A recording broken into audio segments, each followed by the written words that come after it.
Egg curry చేసుకోవడానికి కావాల్సిన పదార్థాలు ఏంటో ఇప్పుడు చూద్దాం.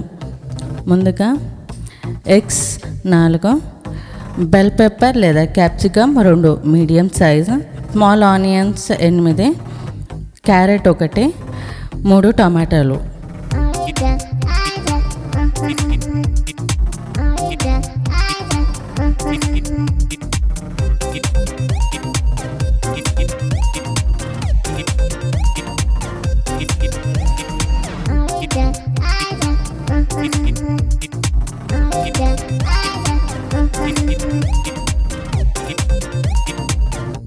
ముందుగా గిన్నెలో నూనె పోసుకోవాలి.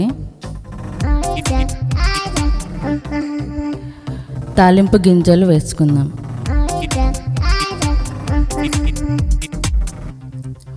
అవి బాగా వేగిన తర్వాత ఇప్పుడు చిన్న ఆనియన్స్, కరివేపాకు వేసి ఫ్రై చేసుకుందాం. మంచి ఫ్రై అయిన తర్వాత కట్ చేసుకున్న వెజిటేబుల్స్ అన్నీ వేసుకొని బాగా కలుపుకుందాం. కలుపుకున్న తర్వాత ఒక 5 నిమిషాలు మూత పెట్టి ఉడికించుకుందాం. 5 నిమిషాల తర్వాత వెజిటేబుల్స్ అన్నీ హాఫ్ కుక్ అయితే అయిన తర్వాత పసుపు వేసి కలుపుకుందాం. ఇప్పుడు టమాటాలు వేసి కలుపుకుందాం. కారం, ఉప్పు వేసి బాగా వెజిటేబుల్స్ అన్ని మంచిగా కలుపుకుందాం. తర్వాత ఒక 5 నిమిషాలు మూత పెట్టి ఉడికించుకుందాం. 5 నిమిషాల తర్వాత వెజిటేబుల్స్ అన్నీ బాగా ఉడికిపోయాయి, మంచిగా కలుపుకుందాం. ఇప్పుడు 4 గుడ్లు కొట్టి వెజిటేబుల్స్లో వేసుకుందాం. కొద్దిగంత ధనియా పొడి, కొత్తిమీర వేసుకొని కొంచెం అంత గరం మసాలా వేసుకొని మూత పెట్టేసుకుందాం. ఒక 5 నిమిషాల తర్వాత కూర ఉడికిపోయింది. గుమగుమలాడే egg vegetable curry ready.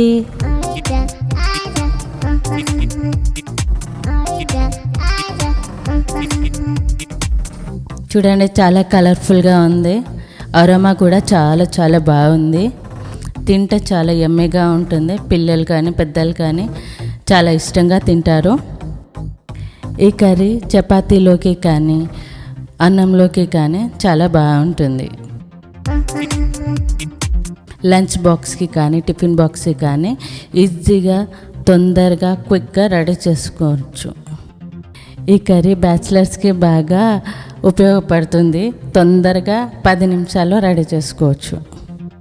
Vegetables లేకుంటే ఒట్టి ఆనియన్స్ వేసుకొని కూడా ఆనియన్ ఎగ్ కర్రీ చేసుకోవచ్చు.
Yummy.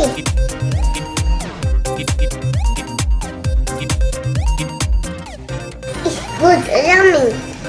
Tasty, yummy.